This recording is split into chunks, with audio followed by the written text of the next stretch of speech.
Digital Congo, la télévision numérique.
Situation sécuritaire à l'est de la République démocratique du Congo, la force régionale de l'EAC dit ne pas prioriser l'option militaire. Parole du commandant de cette force lors d'une conférence de presse conjointe FARDC armée kenyane à Goma. L'armée congolaise veut, elle, voir les choses changer sur le plan des opérations.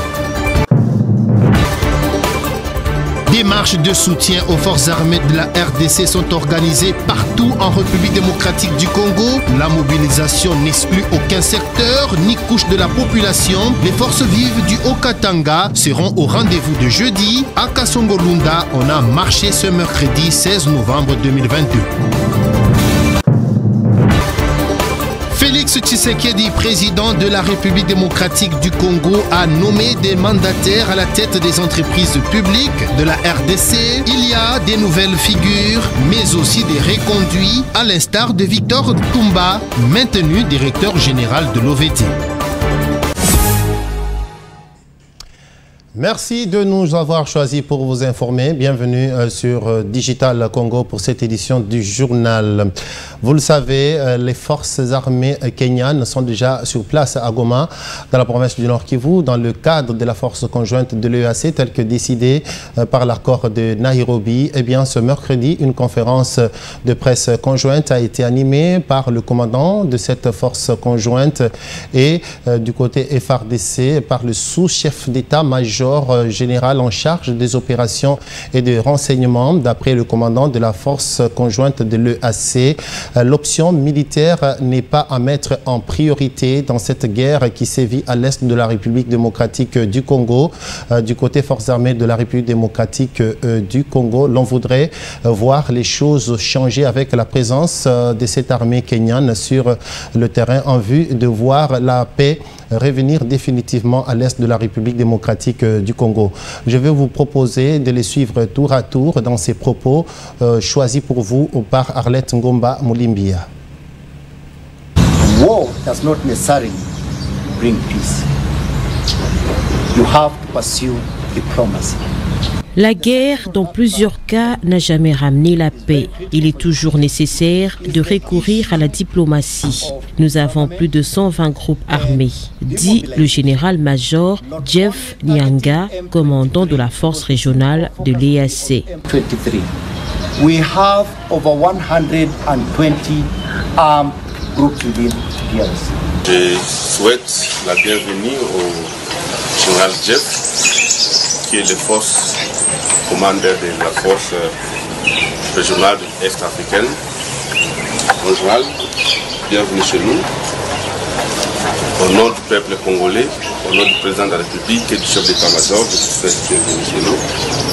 Et j'espère qu'avec votre arrivée, beaucoup de choses vont changer et nous allons évoluer dans une mission offensive afin de ramener la paix dans notre pays, la RDC, avec en priorité le M23 et cette agression rwandaise, y compris les FDLR aussi, et le reste des groupes armés locaux qui pullulent dans l'est de la République et avec votre appui, avec l'appui de la communauté est-africaine.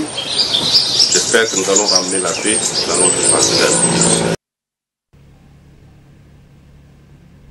Et cette guerre à l'est de la République démocratique du Congo entraîne des conséquences sur le plan humanitaire. Une réunion d'évaluation a été présidée sur place à Goma, dans la province du Nord Kivu, par le ministre national de la Solidarité nationale et Action humanitaire, Modeste Mutinga. C'était en présence du gouverneur militaire de la province du Nord Kivu et des acteurs humanitaires engagés en République démocratique du Congo. Alain Lino Mwamba.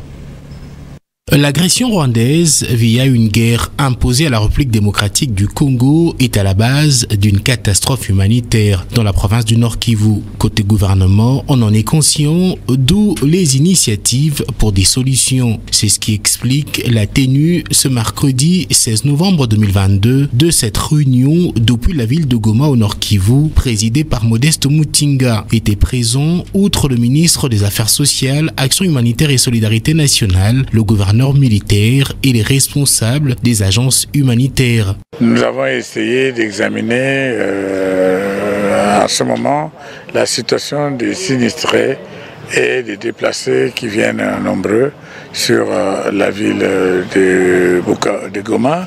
Et nous avons tiré les conclusions qu'il faudrait pour leur apporter assistance le plus rapidement possible, pour les installer d'une manière acceptable, qui répondent aux conditions d'hébergement, d'alimentation et surtout aux conditions de protection et de sécurité.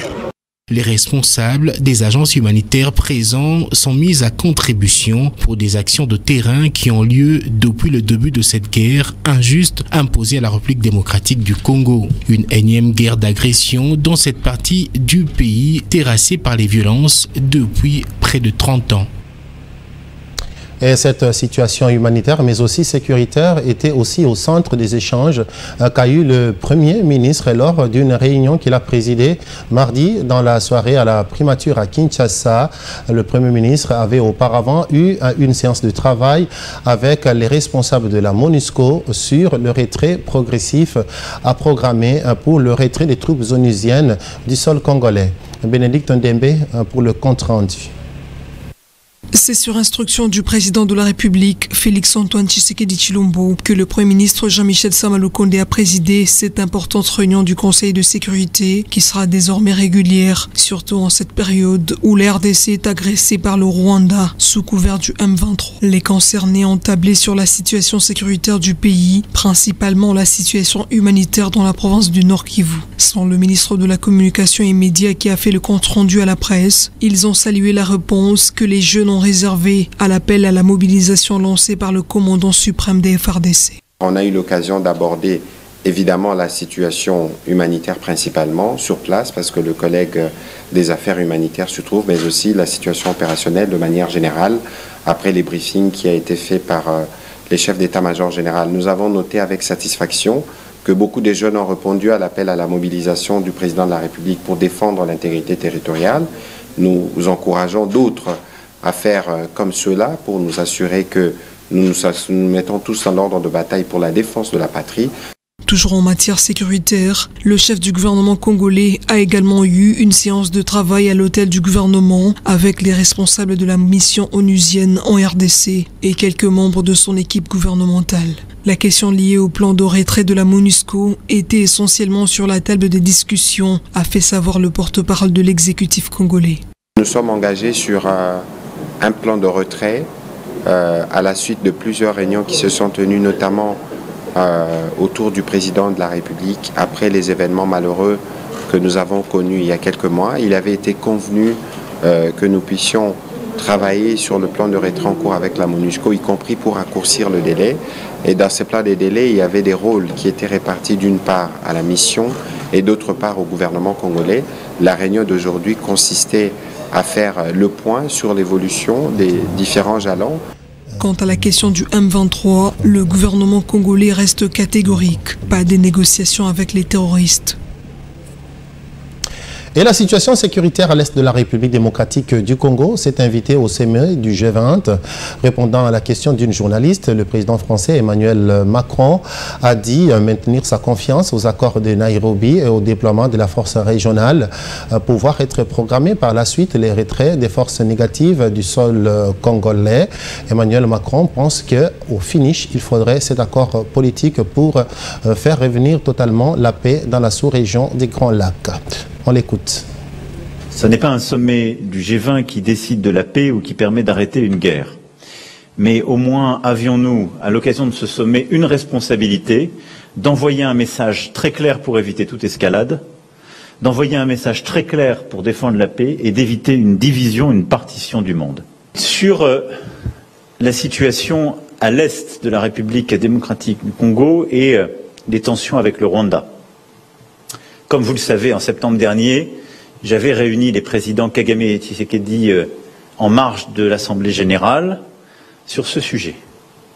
J'ai reparlé à l'un et à l'autre ces derniers jours et j'ai également parlé au président Ruto, et je remercie ce dernier pour sa mobilisation et son engagement. Il y a, je crois, un chemin possible engageant la région sur la base du processus de Nairobi que nous soutenons.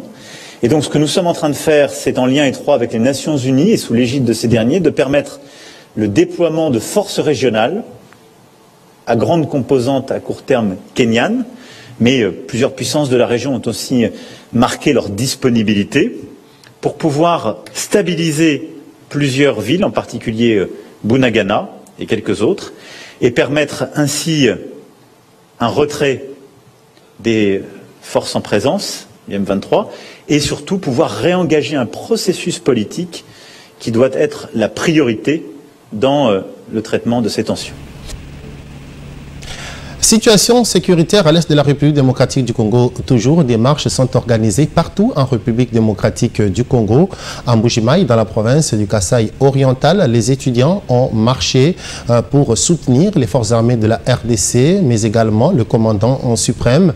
Marche aussi de solidarité envers leurs collègues étudiants dans les provinces en guerre.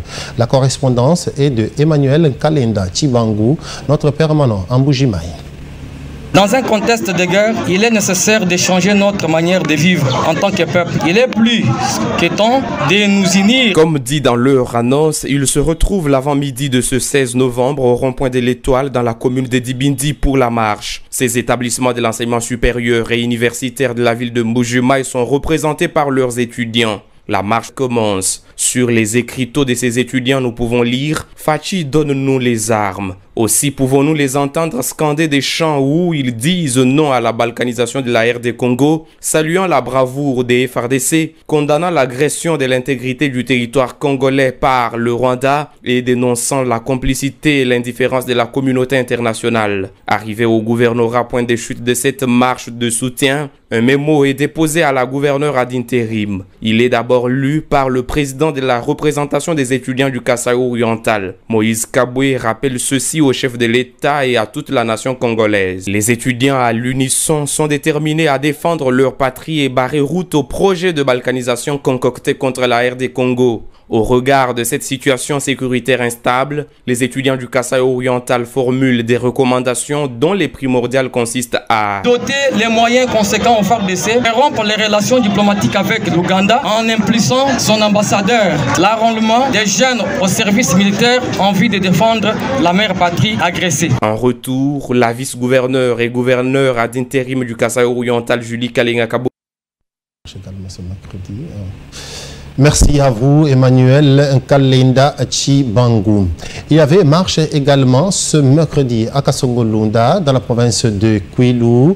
Marche organisée par la jeunesse de ce coin de la République démocratique du Congo, qui dit se mettre derrière l'armée de la RDC pour mettre dehors l'ennemi qui est en train de mener une guerre d'occupation.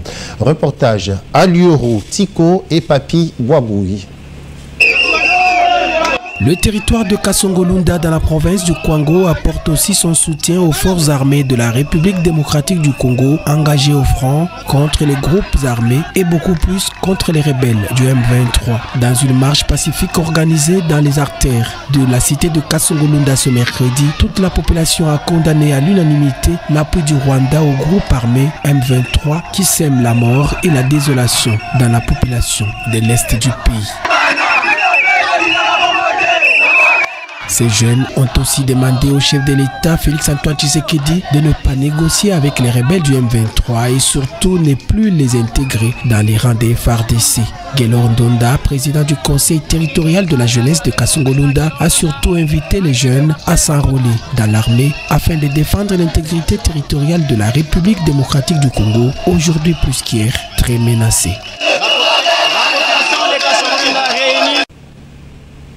Soutien toujours aux forces armées de la République démocratique du Congo et au chef de l'État, Félix-Antoine Tshisekedi Tshilombo, commandant suprême des FARDC de la police nationale congolaise, face à l'agression rwandaise de la RDC à travers le M23.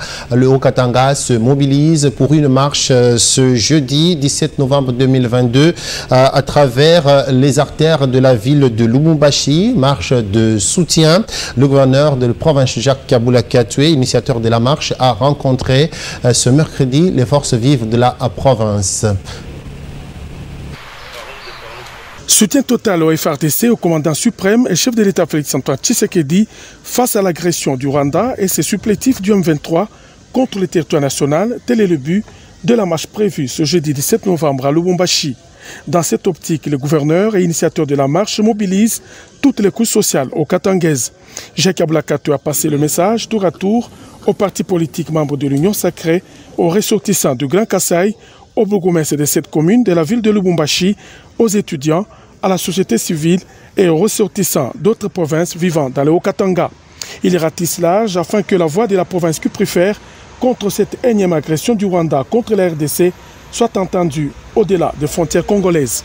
Vous êtes concernés par la grande marche qui va être tenue ce jeudi. C'est pour montrer notre soutien au commandant suprême et montrer notre soutien aux forces de la République démocratique du Congo, FARDC, qui se battent jour et nuit pour maintenir la paix.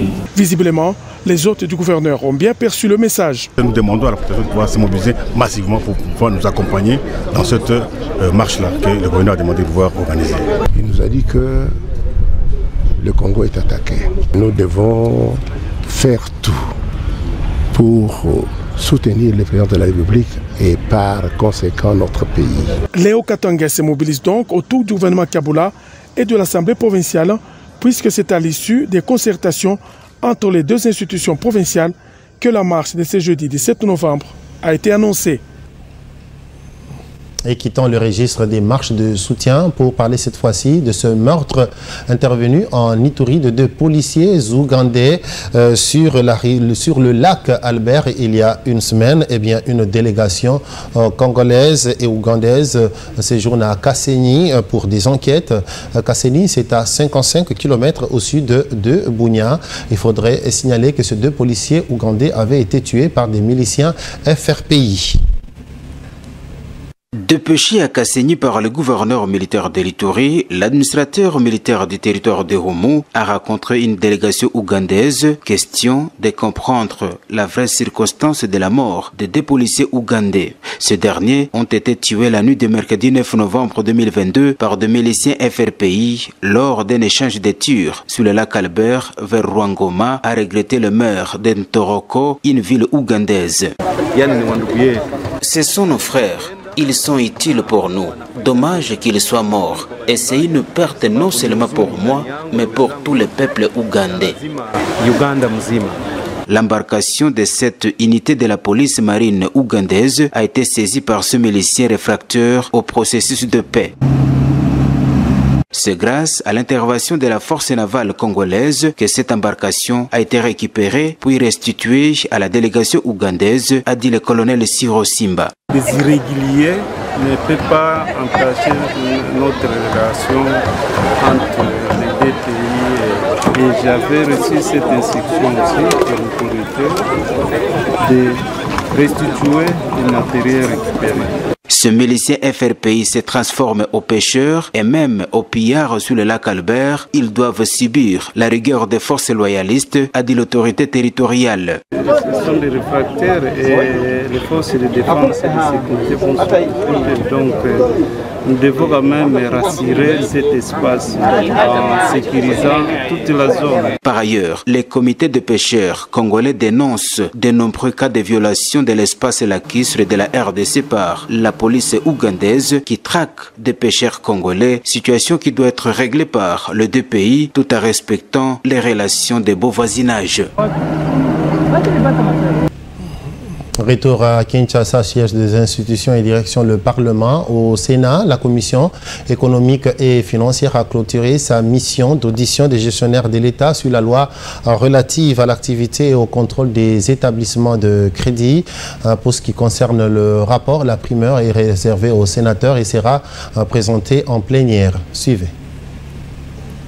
La Commission économique et financière du Sénat a travaillé d'arrache-pied afin de présenter son rapport à la plénière de la Chambre haute dont elle avait reçu la mission d'examiner le projet de loi relatif à l'activité et au contrôle des établissements de crédit. Durant ce délai lui accordé par la plénière, la Commission ECOFIN a reçu des explications claires du ministre des Finances, de la gouverneure de la Banque centrale, des mandataires, des régies financières ainsi que l'Association congolaise des banques en rapport avec le projet de loi initié par le gouvernement. Une fois votée et promulguée par le chef de l'État, cette loi, qui est actuellement examinée en seconde lecture au Sénat, va sécuriser non seulement les investissements du secteur banquier, mais aussi les épargnants qui sont souvent victimes de mauvaises pratiques de certains établissements de crédit. Il est question de rendre davantage compétitifs nos banques. Cela voudrait aussi rassurer tous les épargnants. Vous savez, que ce soit vous, nous et tout le monde, nous sommes clients de banque. Il est question comme ça d'assurer, n'est-ce pas, à travers cet arsenal juridique, les épargnants, tous ceux-là qui voudraient travailler dans le secteur de banque, les assurer par, n'est-ce pas, cette loi, pour arriver à donner une bonne image, n'est-ce pas, de notre République, de notre pays à travers le secteur bancaire. Les travaux d'audition des gestionnaires de la Res Publica s'y sont déroulés sous la conduite du président de la Commission économique, financière et bonne gouvernance du Sénat, Moïse Kanga. Celui-ci réserve la primeur du rapport à la plénière qui sera convoquée incessamment. Et à l'Assemblée nationale, vous le savez, les députés nationaux ont déclaré recevable le projet de budget pour 2023. C'était après la réplique faite par le Premier ministre. Le député national Olive Moudekereza avait, lors de son intervention, proposé au gouvernement d'élargir l'assiette fiscale de la RDC pour permettre au pays de gagner plus. Olive Moudekereza, qui, nous rappelons, avait salué ce projet de budget. Je crois que la solution pour que ce pays arrive à atteindre même un budget de 50 milliards dans les 5 ans à venir, il est possible d'élargir l'assiette fiscale. Je donne quelques exemples. Aujourd'hui, dans ce pays, il y a plus au moins 500 000 motos qui circulent. Et les collègues Baïchoura a dit, nous du secteur privé, on a toujours proposé comment avoir l'autorité des revenus, à l'instar des autres pays qui ont l'autorité Revenue Authority. Nous sommes maintenant dans la région où notre pays a adhéré la zone libre d'échange. Demain ou après-demain, on aura les opérateurs économiques qui viennent du Kenya, du Cameroun, de partout, exercer les activités sur notre territoire. Mais si nous, notre fiscalité n'est pas adaptée, imaginez-vous que nous allons nous en sortir. Donc, moi je propose qu'on regarde au niveau des taux. C'est les taux qui posent problème en RDC. Quand vous demandez les taux élevés, cela fait fuir les contribuables ou les pousse à négocier ou faire des fraudes. Et le directeur général de l'Office de gestion de fret multimodal au GEFREM a ouvert ce mercredi les travaux de la session budgétaire 2023. Devant les directeurs, cadres et agents, William Kazumba a déclaré les prévisions des recettes chiffrées très ambitieuses ainsi que la vision managériale centrée sur les actions à impact visible. Bobo Mungongo.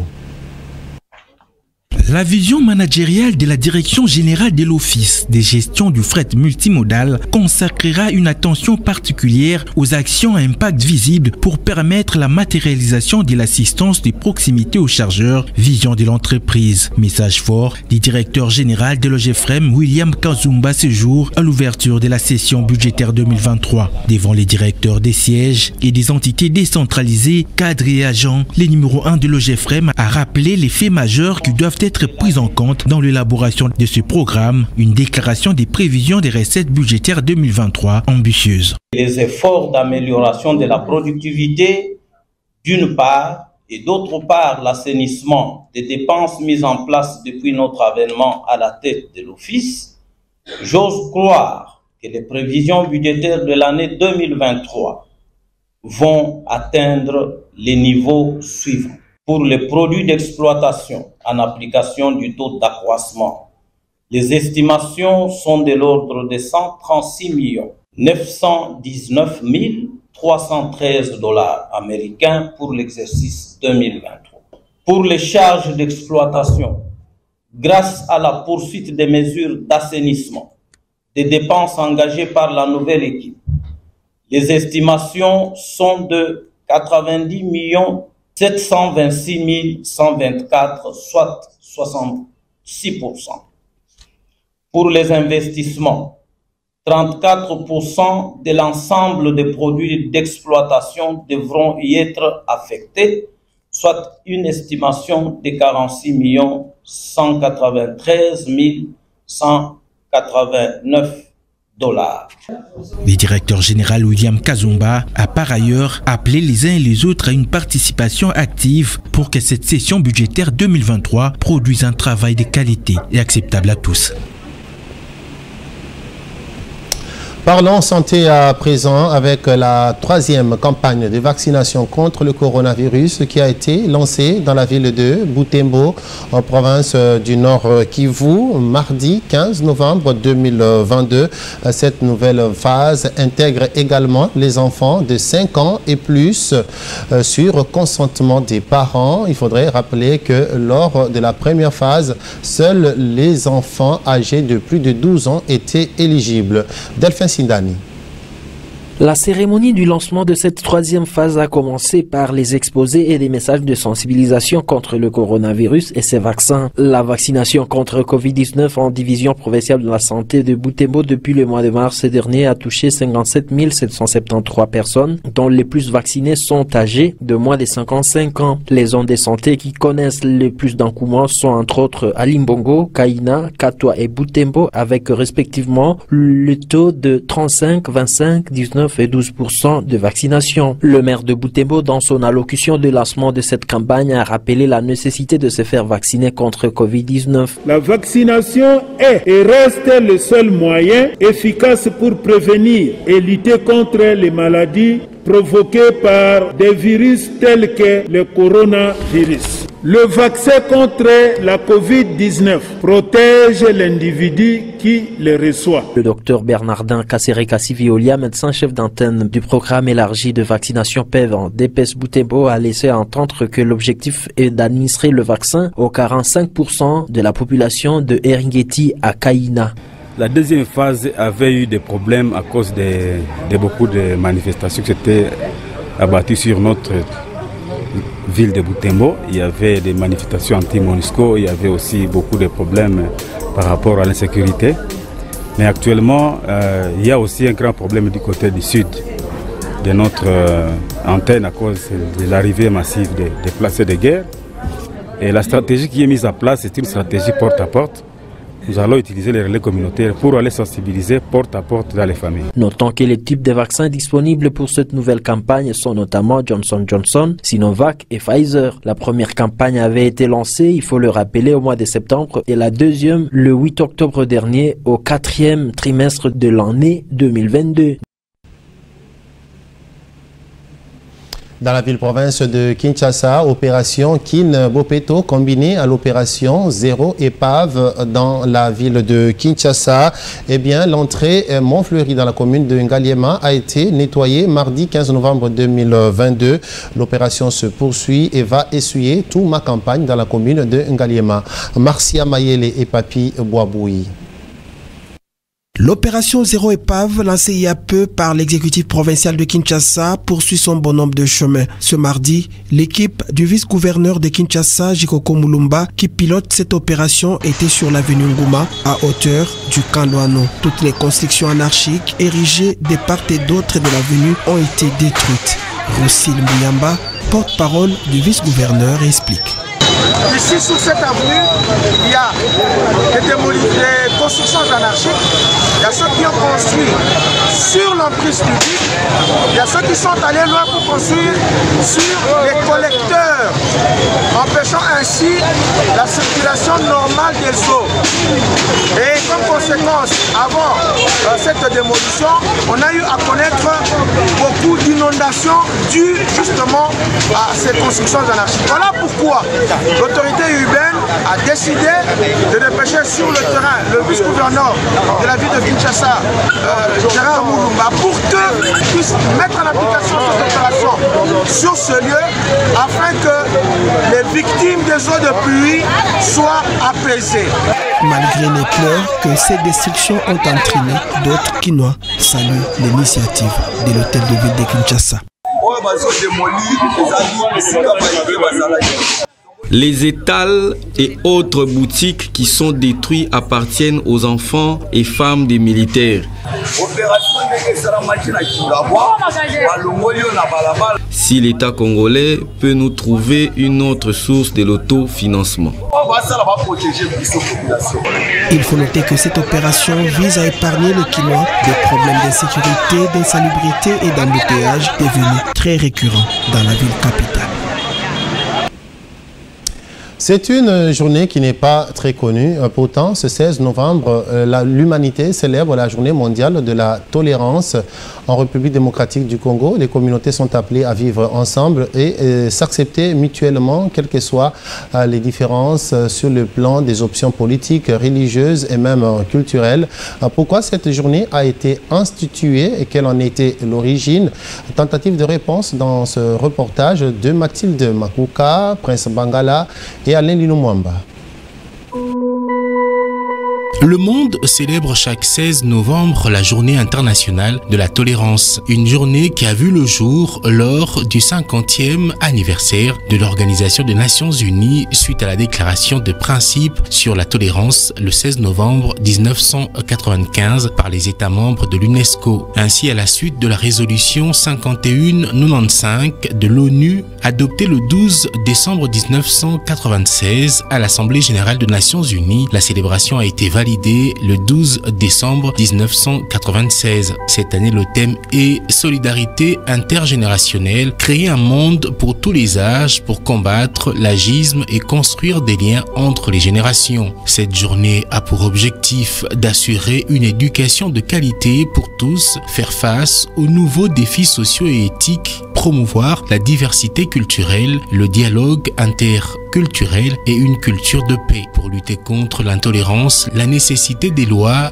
de l'éducation, de l'accès à l'information, des solutions locales, de la prise de conscience individuelle s'impose. En République démocratique du Congo, la tolérance est inévitable. Ayant plus de 400 ethnies, l'on constate plusieurs divergences, y compris en politique. Certains Congolais appartenant à d'autres ethnies deviennent intolérants face à ceux des autres ethnies. Le dernier cas en date est celui du conflit entre peuples Téké et Yaka dans la province de Maïndombe, en territoire de Kwamut, conflit qui a causé d'énormes pertes en vies humaines. Cette journée se veut donc interpellatrice pour les Congolais qui sont appelés à vivre comme un seul homme. Parlons à présent des nouvelles nominations à la tête des entreprises publiques en République démocratique du Congo.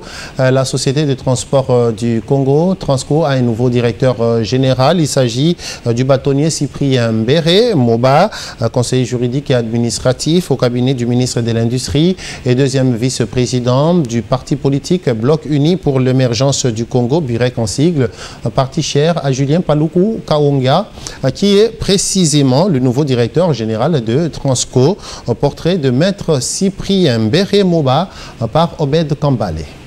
Pétri d'expérience dans le monde professionnel avec ce diplôme de licence en droit en poche et breveté du collège de hautes études et des stratégies de défense Chase, maître Cyprien Mbéré Moba est le nouveau directeur général de la Société des transports du Congo Transco, nommé mardi dernier par le président de la République Félix Tshisekedi. Fruit de l'école des pères jésuites et diplômé de l'Université des Libres de Kinshasa ULK, maître Cyprien Mbéré a fait son entrée à politique en 2008 en adhérant au Bloc Uni pour la Renaissance et l'émergence du Congo Burek, parti cher à Julien Paluku Kaonga, ministre de l'Industrie. Deuxième vice-président du Burek, Cyprien Mbéré a gravi les différents échelons au niveau du parti. Né et grandi à Kinshasa, cet équé de père et de mère est un homme d'écoute et plein d'humanisme.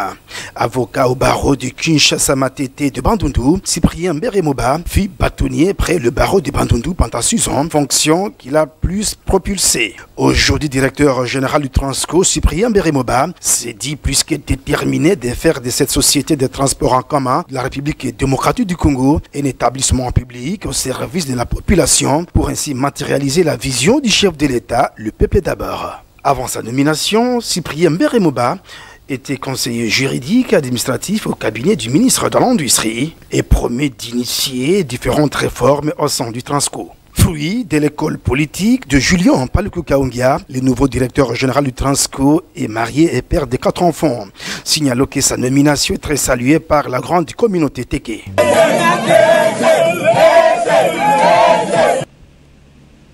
Et nomination toujours des nouveaux mandataires à la tête des entreprises publiques en République démocratique du Congo par le chef de l'État.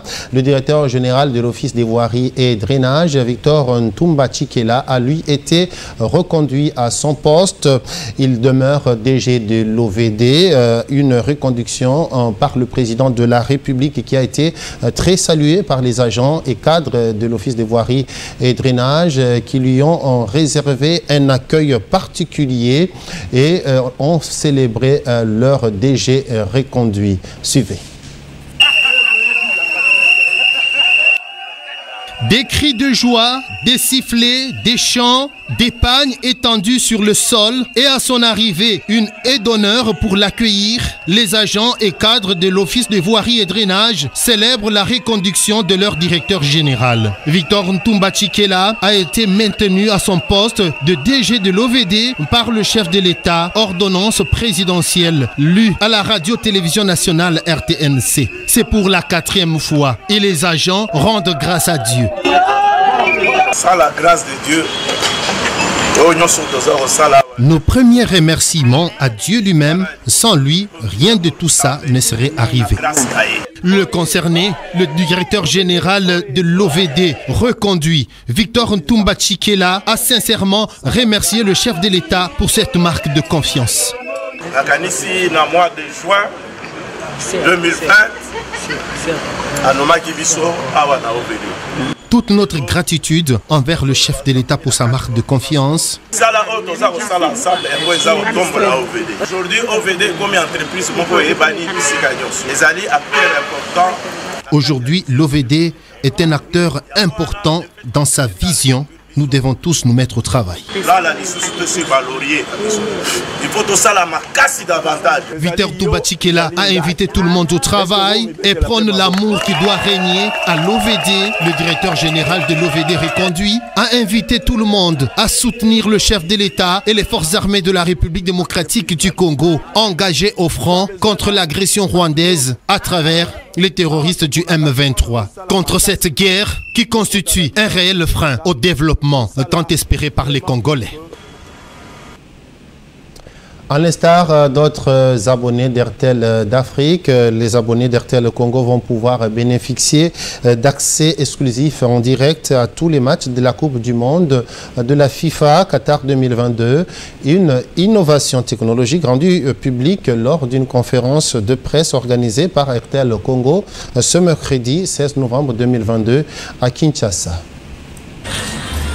Toujours soucieux de faire plaisir à ses abonnés, RTL Africa repousse une fois de plus les limites technologiques en apportant une nouvelle plateforme unique pour la télévision en direct grâce au téléphone dénommé RTL TV. C'est grâce au partenariat d'RTL Africa et les chaînes New World TV que les abonnés RTL Congo, à l'instar des autres pays d'Afrique où est implanté RTL, que les abonnés à ces réseaux de téléphonie mobile pourront bénéficier d'un accès exclusif et en direct à tous les 64 matchs de la Coupe du Monde de la FIFA Qatar 2022. Un rapprochement des abonnés à cette fête du football mondial qui marque une fois de plus la détermination d'RTL Congo à être plus performant. Le mécanisme, comme je l'ai dit, c'est qu'il faut premièrement avoir la carte SIM RTL. Il faut télécharger l'application RTL TV.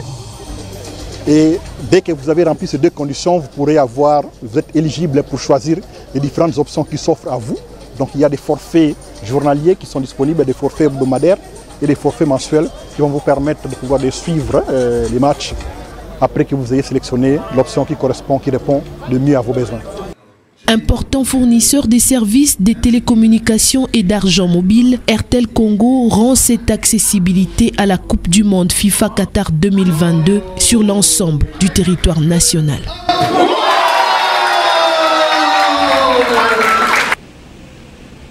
Dans l'actualité internationale aux États-Unis d'Amérique, l'ancien président américain Donald Trump a annoncé sa candidature à la présidentielle de 2024.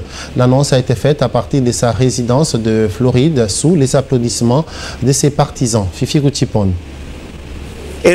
Afin de rendre à l'Amérique sa grandeur et sa gloire, j'annonce ma candidature à l'élection présidentielle. C'est dans la grande salle de réception de sa luxueuse résidence de Mar-a-Lago en Floride que Donald Trump a annoncé sa candidature à l'élection présidentielle de 2024. Ceci sous les applaudissements des militants ignorant les appels d'une partie de son camp à se retirer du jeu. L'ancien président américain, âgé de 76 ans, se lance dans la course pour la Maison-Blanche, engageant une campagne qui promet d'être sans merci dans son camp républicain meurtri et divisé par la déception des récentes élections. Occasion pour lui de dresser un tableau de son premier mandat évoquant un pays en paix, prospère et respecté sur la scène internationale, dénonçant par contre le bilan de son successeur, le démocrate Joe Biden, qui entretient un pays plongé dans la violence et la criminalité, où la flambée des prix étrangle les ménages américains, sans oublier de millions de clandestins qui traversent la frontière avec le Mexique. Cette page internationale vient clôturer cette édition de journal. Merci à vous de l'attention que vous avez bien voulu nous accorder. Bonne suite des programmes sur nos antennes.